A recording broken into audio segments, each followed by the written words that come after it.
Bueno,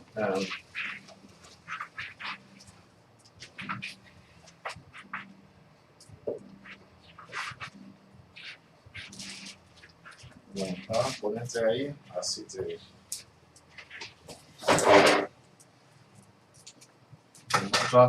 Vamos al mundo. Bueno,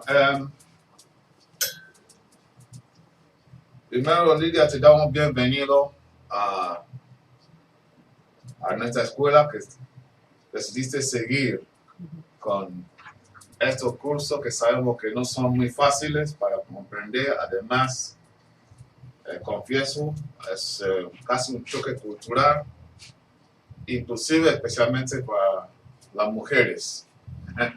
Así que pudiste ya pasar las jornadas. Ahora entraste a nivel 5, donde estás viendo la esencia de la existencia.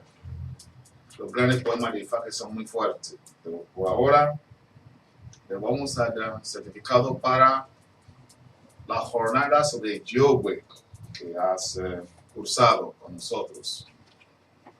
Así que la Asociación de Nigerianos en el Río de la Plata, en su escuela Okwada, fuente de la filosofía africana, les certificamos que Imodoye Lidia Tioshon ha estudiado con esta asociación la cultura y tradición yoruba y se le otorga este diploma reconociéndola como Imodoye Ojulowo Ejiogbe. Muchas gracias. Bueno, Gracias. espero que repase bien el tema de Yogwe. Sí, para ver si me lo pido llevar grabado bien. La última clase el grabador no me lo tomó. Bueno, acá lo